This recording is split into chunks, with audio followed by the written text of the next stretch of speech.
Buenos días, que Dios los bendiga. Damos gracias a Dios por su amor, su misericordia y hoy, en el día de hoy, con la noticia de la partida de nuestro hermano Edwin Soler. Él estuvo enfermo y ¿cómo es?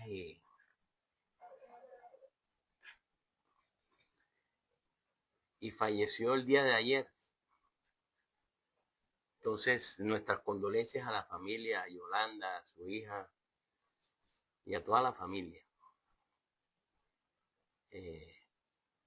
Gran persona que estuvo acompañándonos durante los últimos años, bien cristiano. La semana anterior que tuve oportunidad de hablar con él, muy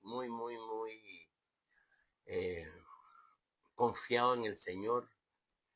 Me decía que fuera cual fuera la circunstancia, él estaba confiado en Dios. Y eso me dio mucha tranquilidad y mucha paz, porque cuando las personas parten con Cristo, seguro que van a estar con Él en el cielo. Hay una historia en la Biblia que me lo confirma, y es cuando Jesús está en la cruz. Uno de los ladrones que está al lado de él lo reconoce como Señor y le dice: Señor, cuando estés en el reino de los cielos, acuérdate de mí. Y él le dice: no te preocupes, que hoy estarás conmigo en el paraíso. Hoy mismo estarás conmigo en el paraíso. Y eso me garantiza que los que mueren con Cristo van a estar con Él inmediatamente. Entonces damos gracias a Dios y oramos a Dios por su familia para que Dios les dé fortaleza. Siempre las partidas son una pérdida, pero también una ganancia para el que parte con Cristo, pero una pérdida para nosotros que ya no estamos con la persona. Entonces que el Espíritu Santo esté consolando totalmente a todos, porque todos necesitamos ese consuelo. Padre, te doy gracias en esta mañana y te bendigo. Gracias por la familia de Edwin, gracias por Brigitte, gracias por Yolanda, gracias por cada uno de sus familiares, gracias por cada uno de los amigos, Señor, que sentimos su partida. También te bendigo, Señor, y te pido que nos estés acompañando en el día de hoy, durante esta mañana, a través de tu palabra. Enséñanos, muéstranos tu poder, muéstranos tu grandeza, muéstranos tu gloria. Yo te bendigo, Dios, y te doy gracias en esta mañana y pido que tu presencia esté siempre con nosotros. Pongo la vida de cada uno de mis hermanos en tus manos. Amén. Pongo este tiempo en tus manos, Señor, y te bendigo, Dios. Te doy gracias, Padre bueno. En el nombre de Cristo Jesús te doy gracias, Dios. Amén. Amén. Entonces, hoy quería compartir con ustedes en el Evangelio según San Juan. Evangelio según San Juan, capítulo 1. Tenemos una lectura que me parece a mí súper importante. ¿Sí? Evangelio de Juan, capítulo 1. En el versículo 9, ¿sí? Dice: la luz verdadera que alumbra a todo hombre venía a este mundo. En el mundo estaba, y el mundo fue hecho por medio de él. Pero el mundo no lo conoció. A los suyos vino, pero los suyos no lo recibieron. Mas a todos los que lo recibieron, a quienes creen en su nombre, les dio potestad de ser hechos hijos de Dios. Estos no nacieron de sangre, ni por voluntad de carne, ni por voluntad de varón, sino de Dios.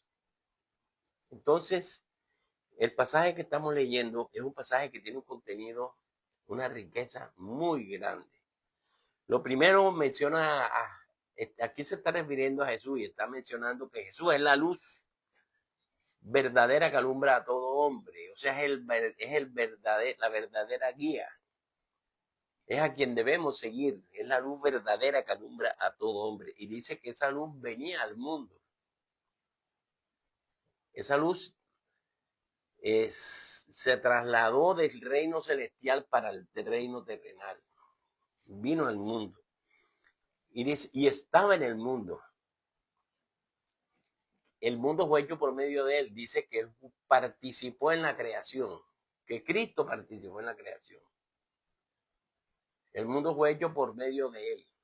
O sea, a través de Cristo, la Trinidad completa participó en la creación. Dice, pero el mundo no lo conoció. O sea, cuando vino no lo conocieron. Y esto sí que sorprende. Pero bueno, no me anticipo. Entonces, él vino a lo suyo, porque fuimos creados por él, pero los suyos no lo recibieron. Esto es cruel, ¿sí? Esto es cruel. Todos nosotros conocemos historias de padres de familia que se esforzaron en crear, en tener un patrimonio para sus hijos y que en algún momento alguno de los hijos se apoderó de las cosas y no lo recibía en eh, la propia casa que él hizo, que él construyó, pero que uno de los hijos se apoderó de ella. O sea, hemos visto papás rechazados por los hijos, personas formar presas y después no recibirla. Bueno, Cristo no fue la excepción. Él creó el mundo, él es la verdadera luz que alumbra al mundo y llega a los suyos no lo reciben. Pero a los que lo recibieron, a los que creyeron en su nombre, a ese les dio el derecho de ser llamados hijos de Dios. O sea, hizo que fueran adoptados por Dios. Todo el que cree en Cristo es adoptado por Dios y tomado como hijo. Y no que nacieron de sangre, no que nacieron de un parto, ni por voluntad humana, sino que nacen de Dios. Nacemos de Dios. Nacemos de Dios y para Dios. Se lo dijo Jesús a Nicodemo, tienes que nacer de nuevo para que puedas ser parte del reino de los cielos. Pero no es de carne y sangre, no es físicamente, es espiritualmente. Entonces, como les decía, este es un pasaje que tiene mucho que contar.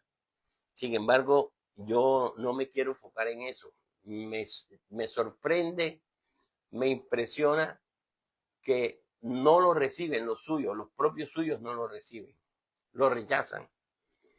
Entonces, y veo como muchos a través de la historia, eso es una cosa innegable, han tratado de quitarle importancia a lo que Cristo hizo, al Salvador del mundo. No quiere reconocer su obra. O sea, hay mucha gente que rechaza a Jesús y que no reconoce su obra.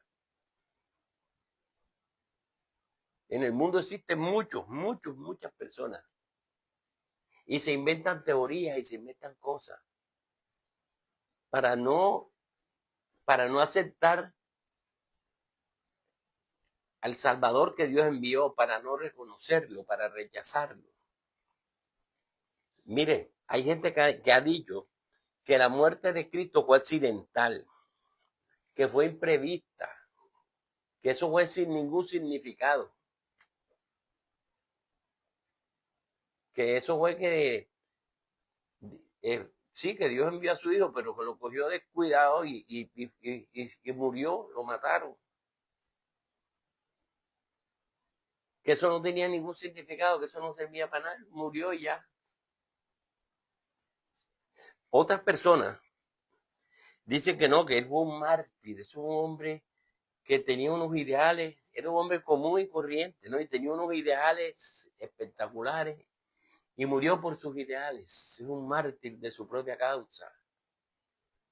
Otros también admiten, dice, es que Jesús realmente era una persona en la que Dios quiso ejemplificar las consecuencias de ofender a Dios, las consecuencias del pecado. Entonces, Dios permitió que lo crucificaran como un ejemplo para mostrar el desagrado que Dios tiene con el pecado, para que vean para que se atengan a las consecuencias los que están pecando, para que vean las consecuencias. O sea, la gente se inventa una cantidad de cosas, es que el ser humano, dice Pablo, que se envanecen sus razonamientos. Y entonces pretenden ser doctores, pretenden ser profundos, y lo que hacen es torpeza tras torpeza. Ahora bien, todas estas teorías son meras especulaciones. Vea, cuando tú lees la Biblia, cuando eres lector de la Biblia, te das cuenta de que Dios nada lo tomó de sorpresa. Dios todo lo había planeado antes de crear al hombre. O sea, antes de Dios crear al ser humano, ya Él sabía que el ser humano iba a pecar. Y no solamente sabía que iba a pecar, sino que ya tenía planeado cómo iba a solucionar el problema. Antes de Dios crear al hombre, ya Dios tenía una solución, ya lo había planeado. Y eso la Biblia lo muestra, ¿sí? Vean, en el Antiguo Testamento fue anunciada la muerte de Cristo yo no sé cuántas veces. Aquí por temas de tiempo podemos mencionar una o dos veces en que fue anunciada. Pero la verdad, la muerte de Cristo durante todo el Antiguo Testamento fue anunciada con tiempo. Vean, Dios, cuando creó al hombre, Él sabía que el hombre iba a equivocarse y previó una solución, planteó una solución. Y esa solución involucraba a Cristo. Un hombre debía pagar por el pecado de los demás. Así como un hombre nos representó, mal representados y pecó, un hombre debía pagar por nosotros. Y ese hombre fue Dios mismo hecho hombre. Fue Jesucristo. Tenía que ser una persona que tuviera acceso a Dios, pero que también pudiera representar a los hombres. Entonces se hizo hombre. A los suyos vino, dice Juan, pero los suyos no lo reconocieron. Entonces, yo pienso, ¿no? Hay pasajes de la Biblia que a mí me hablan de Jesús. Yo cuando leo en el libro de Génesis, ¿sí? En el libro de Génesis, en el capítulo 4, cuando, ¿se acuerdan aquel pasaje en que Caín y Abel hacen ofrendas a Dios? ¿Sí? Entonces, en Génesis capítulo 4, versículo 4, hay algo interesante en ese pasaje. Dice, y Abel trajo de los primogénitos de sus ovejas, de lo más gordo de ellas, y vio Dios con agrado a Abel y a su ofrenda. Entonces, ¿qué hizo Abel? Cogió el primogénito, o sea, el primer parto de una oveja, de entre los primeros corderos que habían nacido, escogió el más bonito, el más sin fallas, y lo sacrificó y se lo ofreció al Señor. Y dice la Biblia, dice textualmente, y el Señor miró con agrado a Abel y a su ofrenda. Realmente Abel estaba pensando en un cordero sin mancha que estaba muriendo en sustitución de él por sus pecados. Abel contempló la idea de un sustituto sin pecado y sin mancha, muriendo por el pecador. Y eso fue justamente lo que Cristo había, lo que Dios había planeado junto con Cristo y con el Espíritu Santo. Entonces Dios se alegra. Dios mira con agrado la ofrenda de Abel. Al darse cuenta que Abel tuvo esa percepción de entender que un sustituto podía pagar por su pecado. De que Dios en su amor y en su misericordia y en su gracia podía permitir que alguien pagara por el pecado mío, por el pecado de él. Y él trae un cordero y primogénito. Entonces, o sea, el primero de la camada lo trae como ofrenda. Y dice el pasaje, trajo de los primogénitos de sus ovejas. Y Dios vio con agrado a Abel y a su ofrenda. O sea, Dios vio la ofrenda de Abel, la vio con agrado. Dios se sintió contento de ver la visión que tuvo Abel. Por eso fue que le agradó la ofrenda de Abel, porque realmente estaba pensando en un sustituto. En Génesis 22 encontramos otro pasaje. Yo le digo que el Antiguo Testamento está lleno de pasajes. Imagínense que en el Nuevo solamente hay 175 pasajes, en el Antiguo hay más.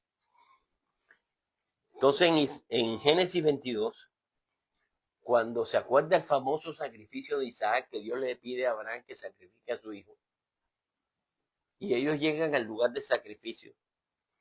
Entonces Isaac está preguntándole a Abraham, papá, ¿y el sacrificio? Y Abraham le contesta.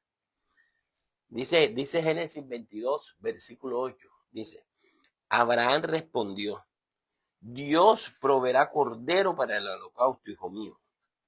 Dice que ellos iban juntos. Ellos iban juntos.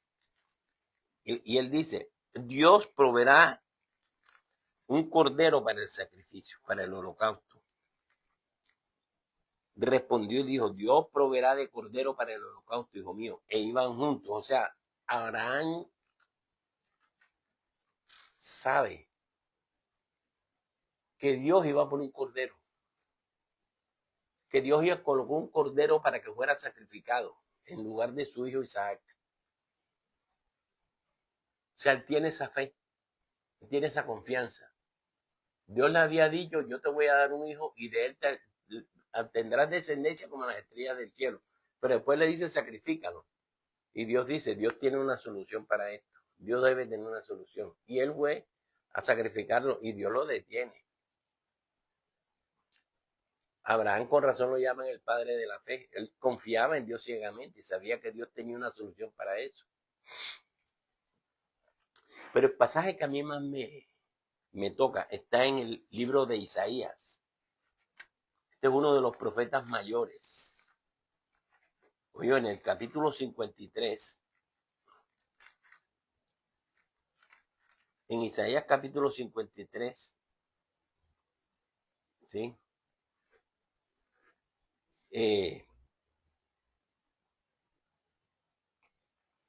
Dice en el versículo 4 hasta el final, pero no lo vamos a leer hasta el final. Mira lo que dice Isaías 53, dice, ciertamente llevó él nuestras enfermedades, sufrió nuestros dolores, pero nosotros lo tuvimos por azotado, como herido y afligido por Dios. Mas él herido fue por nuestras rebeliones y molido por nuestros pecados. Para darnos la paz cayó sobre él el castigo, y por sus llagas fuimos nosotros curados. Todos nosotros nos descarriamos como ovejas, cada cual se aparta por su camino, mas Jehová cargó en él el pecado de todos nosotros. Angustiado él y afligido, no abrió su boca. Como un cordero fue llevado al matadero, como una oveja delante de sus trasquiladores. Enmudeció, no abrió su boca. O sea, si seguimos leyendo, ¿no? Si seguimos leyendo, Isaías 53, versículo 4. Por cárcel y por juicio fue quitado su generación. ¿Quién la contará? Fue cortado de la tierra de los vivientes. Y por la rebelión de mi pueblo fue herido. Se dispuso con los impíos su sepultura, pero con los ricos fue en su muerte, aunque nunca hizo maldad, ni hubo engaño en su boca. Con todo eso, el Señor quiso quebrantarlo, sujetándolo a padecimiento. Y cuando haya puesto su vida en expiación por el pecado, verá linaje, vivirá por largos días. La voluntad de Jehová será en su mano prosperada. Verá el fruto de su aflicción, de la aflicción de su alma. Quedará satisfecho. Por su conocimiento justificará a mi siervo justo a muchos y llevará las iniquidades de ellos. Por tanto, le daré parte con los grandes, con los fuertes repartirá despojos, por cuanto derramó su vida hasta la muerte y fue contado con los pecadores, habiendo él llevado el pecado de muchos y orado por los transgresores. O sea, Isaías, ¿cómo es posible que Isaías en el año 727 antes de Cristo está escribiendo estas cosas? Está hablando del Mesías y era el que todos esperaban. De hecho, el pueblo de Israel esperaba la venida de ese Salvador. de ese cordero que iba a ser sacrificado por nosotros. De hecho, eso estaba en su mente, en su corazón. Esperaban el Salvador, esperaban al Mesías. Pasajes como este describen todo lo que pasó Cristo. ¿Oyó? Entonces, está diciendo que para ponernos en paz con Dios, a pesar de que él no había cometido ningún pecado, así como el corderito ese que sacrificó a Abel, y como el cordero que proveyó Dios para el sacrificio de Isaac. De esa misma manera, Jesús no cometió pecado. Sin embargo, fue sacrificado por nosotros. El castigo lo recibió él y Dios lo sometió a ese castigo. Dios permitió que eso aconteciera porque el castigo debíamos recibirlo nosotros. Ese castigo debíamos recibirlo nosotros, pero lo recibió él. Imagínense, él recibió ese castigo. Entonces, y dice que Dios cargó todo el pecado de nosotros sobre él. O sea, estaba anunciándolo antes de que existiera, por favor. Antes de que Cristo se hiciera hombre. El Antiguo Testamento lo está anunciando una y otra y otra y otra vez. ¿De qué está hablando? De un sustituto que está muriendo por el pecado nuestro. De alguien que está pagando por mi pecado. Y me llama la atención, ¿sí? Miren lo que dice el versículo 4. Dice, ciertamente llevó nuestras enfermedades y sufrió nuestros dolores. ¿Sí? Lo tuvimos por azotado de Dios. Como que Dios lo estaba castigando. Pero él estaba sufriendo nuestros dolores. En el versículo 6 dice, todos nosotros nos descarriamos como ovejas. Cada uno se aparta por su camino. Pero el Señor carga en él el pecado de todos nosotros. Entonces, la Biblia menciona una cosa, esa cultura era de pastores de ovejas. Y las ovejas son tontas, son rebeldes. Entonces necesitan tener un pastor. Porque las ovejas tú las sueltas y cogen y no miren el peligro. O sea, una oveja ve un río caudaloso y va y se mete. Ve un despeñadero y se para en la orilla y se cae y se mata. Entonces las ovejas hay que estarlas cuidando. Ella ve al lobo y en vez de correr va a mirar qué es lo que pasa ahí. Y el ser humano es así, cada uno coge por su camino. Cada uno opina una cosa distinta.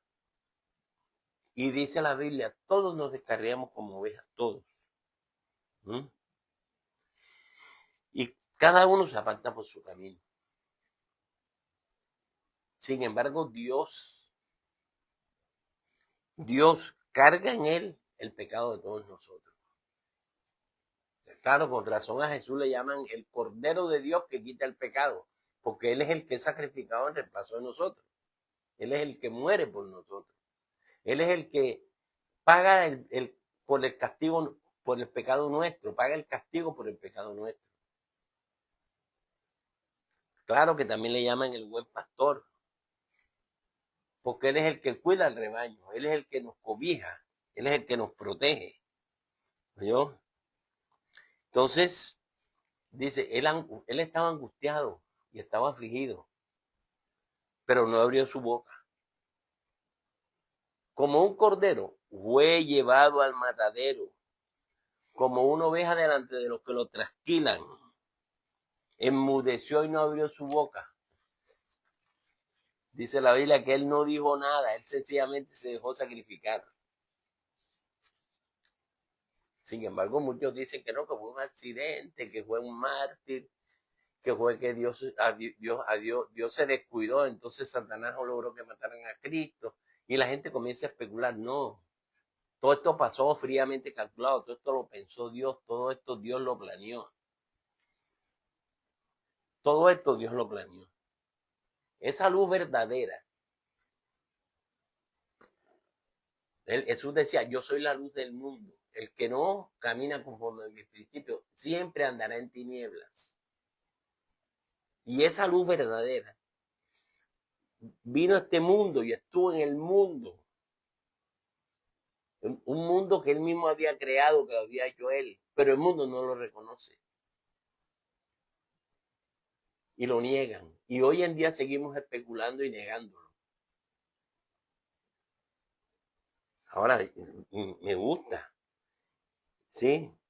Dice, los suyos no lo recibieron, pero los que lo recibieron, a los que creen en su nombre, a esos sí los hizo hijos de Dios.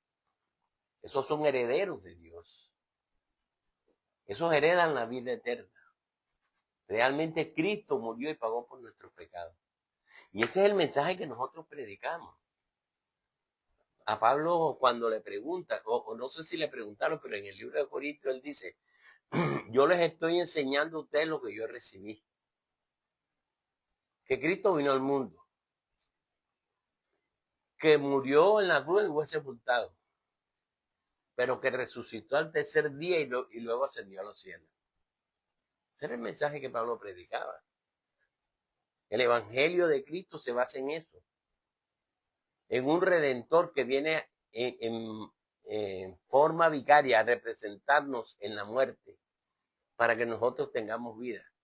De hecho, la Biblia siempre habla de que estaba en el mundo y el mundo no lo recibe. Él vino a morir por el mundo entero, por todos los pecadores. Pero desafortunadamente mucha gente no lo recibe. Y yo lo que yo no entiendo es cómo la nación de Israel, con tantas evidencias, con tantos anuncios, permite, se da el lujo de rechazarlo. ¿Mm? Mire lo que Jesús dice en el Evangelio según San Mateo. En el Evangelio según San Mateo, todavía Jesús nació crucificado. ¿Sí? Mateo capítulo 16. Busquemos Mateo 16. Vea lo que dice. Versículo 21. Dice, desde entonces comenzó Jesús a declarar a sus discípulos que le era necesario ir a Jerusalén y padecer mucho de los ancianos, de los principales sacerdotes y de los escribas, y ser muerto y resucitar al tercer día. O sea, antes de que pasaran las cosas, Jesús las estaba diciendo. Dice, es necesario que vaya a Jerusalén. Y vea, allá voy a padecer mucho. Los ancianos me van a caer encima, los sacerdotes, los escribas. Y yo voy a morir, pero al tercer día voy a resucitar. Entonces Pedro lo tomó aparte y le reconvino y le dijo, Señor, ten compasión de ti mismo, de ninguna manera te suceda esto. Y él le dijo a Pedro, quítate de mí, Satanás, me eres tropiezo. ¿Por qué no pones tu mirada en las cosas de Dios y no en las de los hombres? Y aquí es donde le dice, si alguno quiere venir en pos de mí, lléguese a sí mismo y tome su cruz y sígame. O sea, Jesús dice, esto es necesario que pase. Es doloroso, es cruel. Y Satanás, tú no me vas a convencer ahora utilizando a mis propios seguidores para que me convenzan de lo contrario. Yo vine a hacer eso y eso lo voy a hacer hasta el final. Yo no voy a cambiar de opinión. Pero fíjese que él, antes de que pase, él sabe todo lo que tiene que pasar. Y él va a cumplir con eso. Él eso lo tiene claro. Oye, me gusta. Y una de las cosas que confirma de que esto no es una cosa casual está en el Evangelio de Juan, en el capítulo 10. Quisiera que miráramos Juan capítulo 10. Mire lo que dice el versículo 17. Dice, por eso me ama el Padre. Consígalo. Juan 10, 17. Dice, por eso me ama el Padre, porque yo pongo mi vida para volverla a tomar. Nadie me la quita, sino que yo de mí mismo la pongo. Tengo poder para ponerla y tengo poder para volverla a tomar. Este mandamiento recibí de mi Padre. O sea, Jesús está diciendo, con mi Padre, yo me puse de acuerdo. Y acordamos eso. Y esa fue la instrucción que me dio. ¿Oyó? Ahora, Dios me ama a mí, porque Él no me tuvo que obligar a poner mi vida. No, yo de mí mismo decidí. O sea, yo de mí mismo decidí, yo pongo mi vida y la voy a tomar de nuevo. Y nadie me la está quitando. Yo voluntariamente decidí ponerla. Y tengo el poder para ponerla, para poner mi vida, pero también tengo poder para volverla a tomar. Ahora, esto fue lo que acordé con mi padre. Eso lo planeamos. Eso lo vislumbramos antes de que pasara, de que yo iba a poner mi vida para morir por los pecadores. Entonces, me voy a un punto que yo quería que todos tuviéramos claro. Porque yo me consigo mucha gente que se siente demasiado mala como para confiar en Dios de que Él va a tener vida eterna. Me consigo gente que considera que Dios es demasiado santo para acercarse a Él. Me consigo gente que dice que Él, mejor dicho, cualquier argumento para rechazar el sacrificio de Cristo. Y esos son pensamientos que el enemigo pone en la mente de uno. Vean, no hay una cosa más difícil y eso Eucaris y yo lo hemos vivido. La pastora y yo hemos vivido eso. De personas a las que le queremos brindar nuestro aprecio, nuestro cariño y las personas son introvertidas, reservadas y se mantienen así como a la defensiva y no se dejan amar, o sea, no saben recibir afecto, no saben recibir aprecio. Hay personas que no saben recibir el aprecio y que tú quieres ayudarlas, quieres bendecirlas y no se dejan. Por mucho que tú lo intentes, no se dejan. No se abren, dice uno, y que es que esta persona no se abre. Esa es una expresión muy coloquial que usamos todos. Y hay personas a las que tú quisieras acceder para ayudarlas, pero que ellas no se abren, se cierran. Y eso a uno lo frustra. Yo no sé cómo se sentirá Dios tratando de acercarse al ser humano y tratando de ayudarlo y decirle, mira, tiene que ser consciente, tú te vas a condenar, vas para el infierno. Tus pecados te descalifican. Pero yo vengo a ofrecerte la salvación. Entonces, por eso para mí, todos estos pasajes que estamos utilizando, que estamos hablando, hacen que para mí sea injustificable el rechazo del pueblo, de la nación de Israel al Salvador. Lo rechazaron, abiertamente lo rechazaron. Es más, lo persiguieron. Es más, lo mataron. Fueron los artífices de su muerte. Ahora, eso había sido anunciado, había sido predicho, había sido requete afirmado. Pero no cuando llegó, no lo creyeron. Cuando llegó, no lo reconocieron. Cuando Jesús toma presencia, lo rechazan y lo persiguen y lo critican. Porque claro, se sentía confrontado. El evangelio de Jesús era un evangelio de misericordia, un evangelio de paz, un evangelio de sacrificio. Lo que ellos estaban viviendo era una arrogancia, un control, un evangelio lleno de normas y de leyes sin misericordia y sin gracia, de castigo. Entonces el contraste era muy fuerte y en vez de entender, hombre, si estamos equivocados, mejor matamos a este que está diciendo cosas que nos confrontan, que nos hacen quedar mal con los demás. Porque lo que estaban defendiendo realmente era su propia reputación.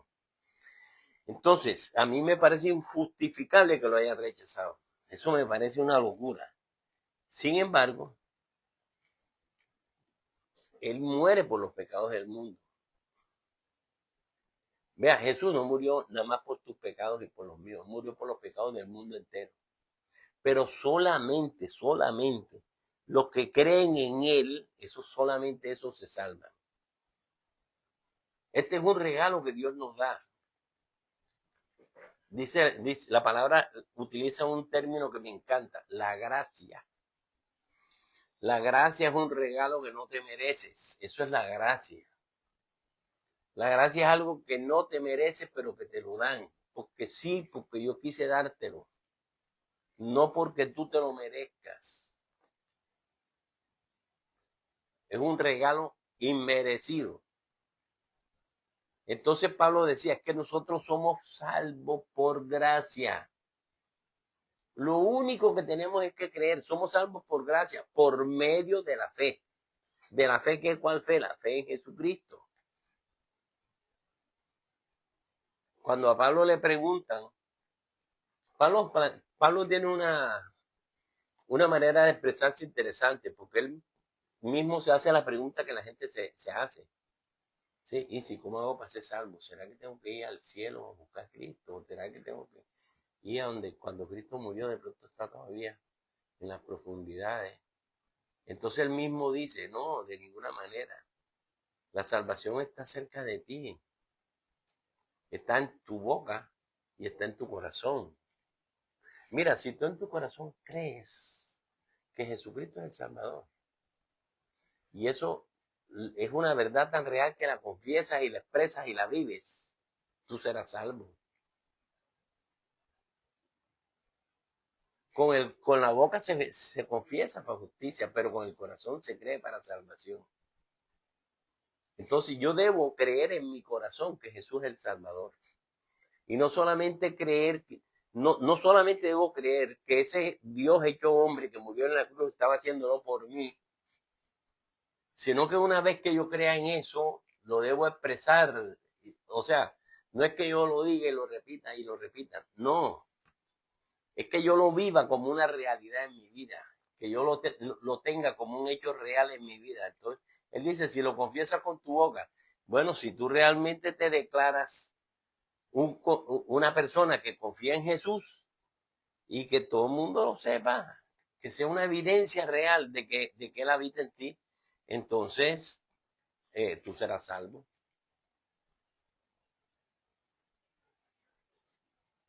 Pablo lo decía. Y este Juan también lo dice. ¿Oyó? Él murió en el plazo de todos los pecadores, pero solo el que cree se salva.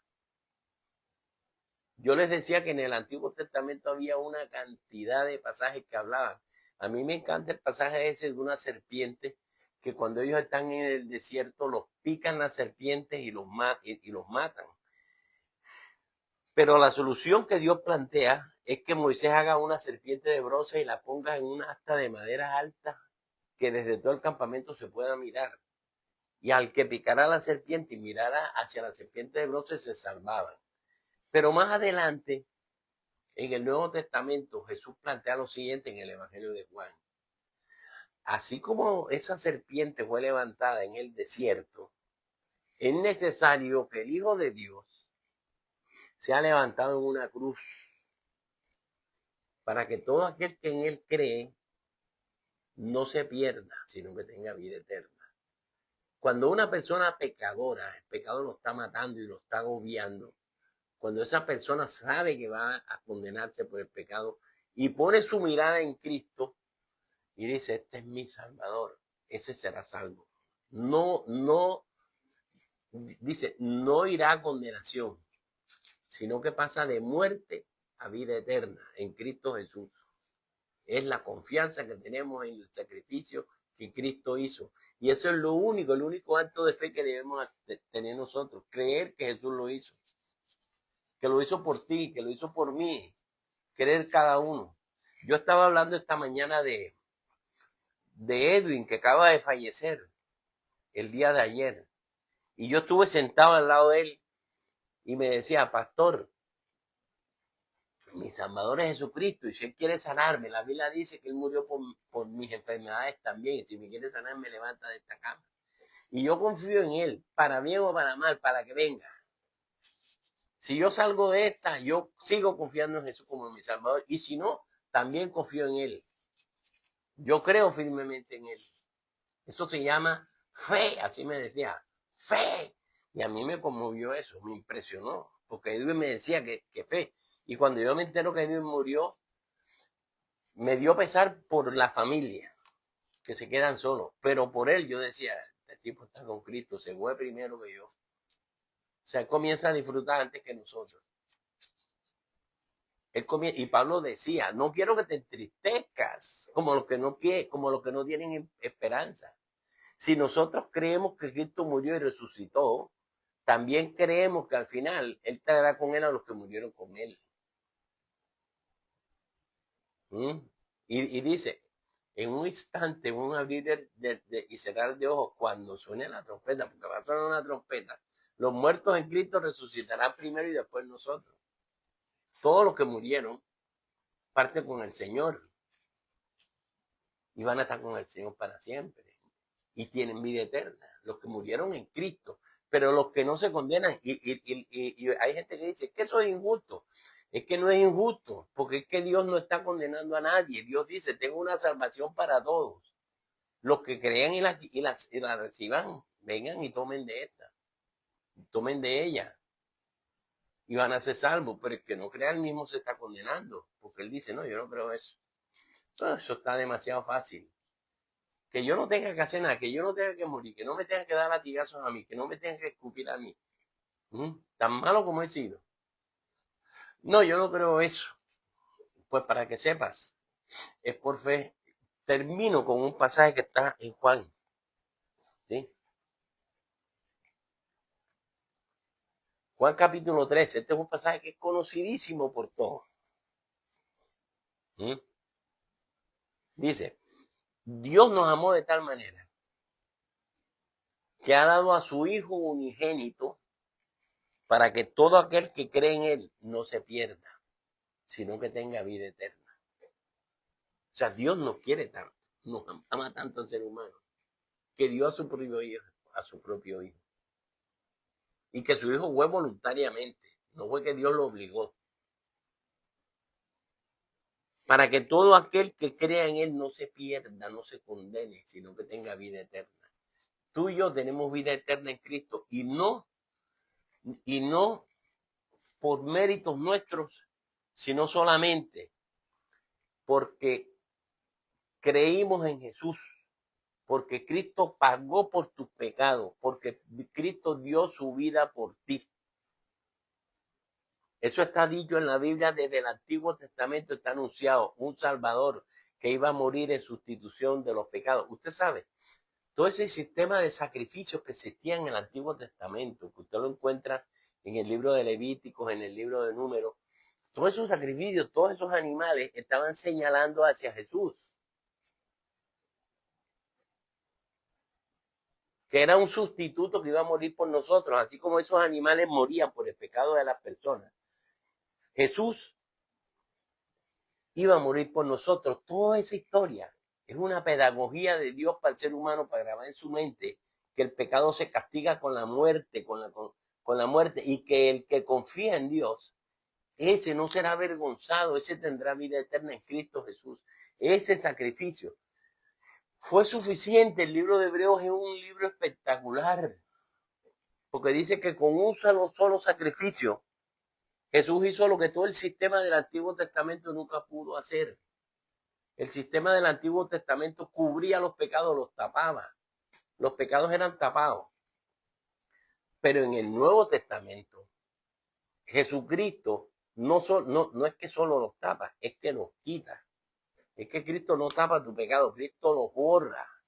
Y tu corazón queda totalmente limpio, totalmente libre de culpa, totalmente libre de pecado. Porque Jesucristo, el Hijo de Dios, murió en la cruz por ti y tú creíste en Él.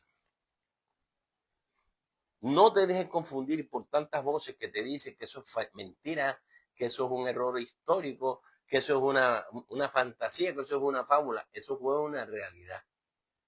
Pablo decía, si Cristo no resucitó, imagínate, nosotros somos unos embusteros, somos unos mentirosos que estamos predicando algo que es mentira.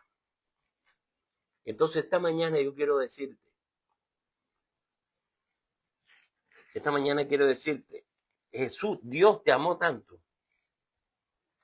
que dio a su Hijo para que muriera por ti. Y termino con el pasaje que empezamos. Esa luz verdadera que alumbra a todo hombre vino a este mundo y estuvo en el mundo. Y el mundo fue hecho por él. Pero el mundo no lo conoció, vino a los suyos y no lo recibieron. Pero a quienes creen en su nombre, a eso les da el privilegio de ser hechos hijos de Dios. Esos son los que Dios acoge, esos son los que Dios recibe, a los que creen en Jesús como Salvador. Y no nacemos físicamente, sino espiritualmente nacemos a una vida eterna. Pero hay que recibir a Cristo. El que lo rechaza, dice la Biblia, el que lo rechaza ya ha sido condenado. Cuando Jesús envía a los discípulos a predicar, les dice, vayan y prediquen. El que acepta a Jesús será salvo, pero el que no, ya ha sido condenado.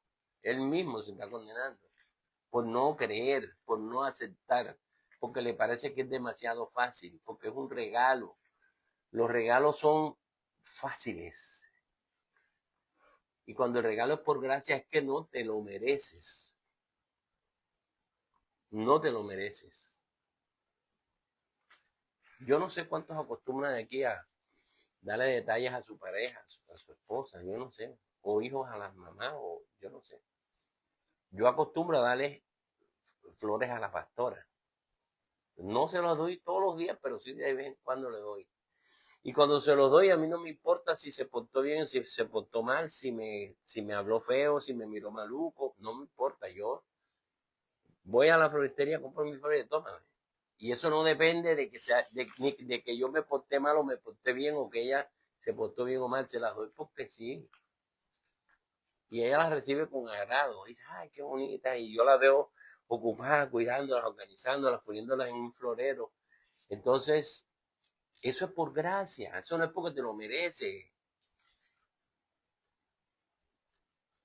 Eso es porque te nace del corazón. Y a Dios le nació y nos amó tanto que dio a Cristo para que muriera por nosotros. Yo te invito a que reconozcas a Jesús siempre como tu Salvador. Vamos a orar. Padre Celestial, yo te doy gracias, Señor. Porque tú eres tan bueno, tan misericordioso, que desde antes de crear al ser humano y viendo hacia el futuro, contemplando la posibilidad, casi que la certeza de que el hombre iba a fallar, planeaste, Señor, su salvación. Estableciste un método para que fuera salvo. Y ese método fue tu gracia redentora. Padre, yo te bendigo, Señor. Yo te bendigo y te doy gracias una vez más. Te doy gracias una vez más porque Jesucristo, tu Hijo, murió en la cruz por mis pecados. Gracias por esos hombres que en la antigüedad entendieron tu sacrificio, entendieron la venida de un cordero que era puesto por Dios, de un cordero divino, que Juan el Bautista lo identifica y dice, este es el cordero de Dios, este es el que quita el pecado del mundo. Ese que le fue anunciado a María, le dice, tendrás un hijo, lo llamará Jesús, porque él salvará al mundo de sus pecados. Jesús vino a salvarnos, vino a rescatarnos, vino a convivir con nosotros para entendernos. Fue afligido, fue maltratado, pero puso, a pesar de que no cometió pecado, puso su vida por nosotros, para que nosotros recibiéramos ese perdón divino, para que nosotros recibiéramos ese derecho a la vida eterna. Hoy te doy gracias, Señor, por hacerme partícipe de esa eternidad. Y hoy, Señor, una vez más reconozco que Jesucristo es mi Salvador, que Jesucristo voluntariamente se ofreció a morir por mí y que ese es mi valor, ese es el valor y el precio que yo tengo.